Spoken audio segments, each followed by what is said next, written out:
দিনকাল এমন পড়েছে না, কোনো জিনিস কিনতে গেলে আজকাল না ভয় লাগে। ব্যাপারটা কী হয়েছে, আমাদের বাড়ির সামনে একটা ইলেকট্রনিক্স শপ আছে, সেখানে গেছিলাম আজকে ফ্রিজ কেনার জন্য। তো গিয়ে ফ্রিজ দেখলাম, একটা ফ্রিজ পছন্দ হলো। সামনে সেলসম্যান ছিল, তাকে জিজ্ঞেস করলাম যে ভাই এই ফ্রিজ জিনিসপত্র ঠিকঠাক লোড নিতে পারবে তো? শুনেই নুন তাকিয়েছিলাম দিকে আমার দিকে, কী হলো কেসটা? দাঁড়ান আপনি কিছুক্ষণ এখানে। দাঁড়িয়ে তো আছি এখানে। উনি দেখুন আর ম্যানেজারকে নিয়ে আসলো কিছুক্ষণ পরে। ম্যানেজার বলছে আপনি ফ্রিজ কিনবেন? বলছি হ্যাঁ। কেন? কেন মানে? বাড়িতে কে আছে? বাড়িতে আমি আছি, আমার ফ্যামিলি আছে।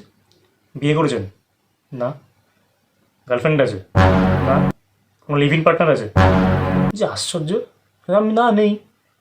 তাহলে ফ্রিজ কেন কিনবেন? আজব কোশ্চেন। মানে ব্যাপারটা ভালো লাগলো না, আমি ওখান থেকে বেরিয়ে আসলাম। তো সেখান থেকে বেরিয়ে এসে রাস্তা দিয়ে হাঁটছি যখন, তখন আমি ফোনটা স্ক্রল করতে করতে দেখি এই নিউজটা। আবার স্ক্রল করতে করতে দেখি আবার এই নিউজটা। ব্যাপারটা তখন বুঝলাম যে আচ্ছা এই কারণে আমাকে সবাই এরকমভাবে কোশ্চেন করছিল। মানে ব্যাপারটা হচ্ছে ফ্রিজ কিনতে গেলে লোকজন সন্দেহের চোখে দেখছে আজকাল, যে মালটা খুন করে কাউকে ফ্রিজে বদল করে না তো। এটা কি নতুন ট্রেন্ড হচ্ছে, নতুন ফ্যাশন হচ্ছে নাকি? লোকজনকে মেরে মেরে ফ্রিজে ঢুকিয়ে দাও।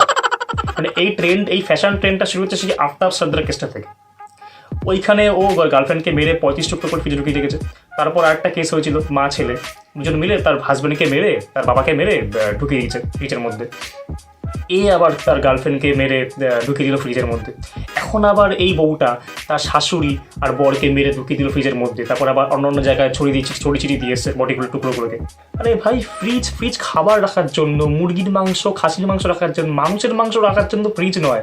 ওই আফতাব তো তার একটা ওয়ার্দি অপোনেন্ট পেয়ে গেছে, সাহিল চলে এসছে, এখন আবার নতুন মেয়ে চলে এসছে, সামথিং বন্দনা নাম হয়তো।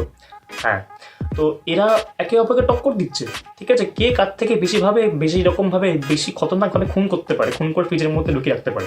মানে ফ্রিজ কোম্পানিদের একটা নতুন করে অ্যাড বার করতে হবে, যেখানে লেখা থাকতে হবে যে দেখুন এই ফ্রিজ কাউকে খুন করার জন্য প্লিজ আপনারা ইউজ করবেন না, খাবার রাখার জন্য ইউজ করবেন না। মানে এগুলো কেন হচ্ছে, এগুলো বুঝতে পারছি না কেন হচ্ছে। কেউ তার বউকে মেরে ফেলছে, কেউ তার স্বামী শাশুড়িকে মেরে ফেলছে, কেউ তার বাবাকে মেরে ফেলছে, কেউ তার বরকে মেরে ফেলছে, কেউ তার লিভিং পার্টনারকে মেরে ফেলছে। এই সব কটাকে মিলে সবাই ঢোকাচ্ছে ফ্রিজের মধ্যে।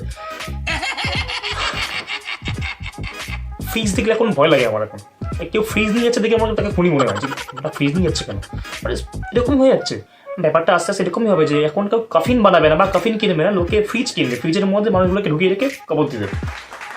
এটাই হবে ব্যাপারটা। আস্তে আস্তে এমন জায়গায় যাচ্ছে, বাট কিন্তু অ্যান্টি রেফ্রিজারেটর গ্যাং চলে আসবে।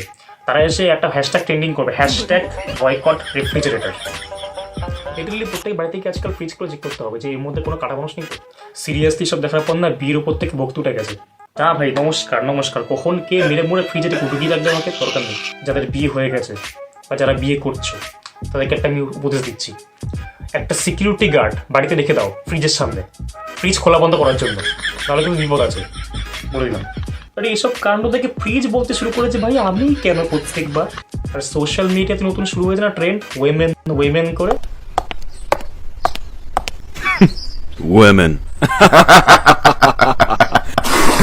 সাবধান। হ্যাঁ, এই ওয়েমেন কিন্তু শাশুড়ি বরকে মেরে একদম কেটে ফ্রিজে রেখে দিল।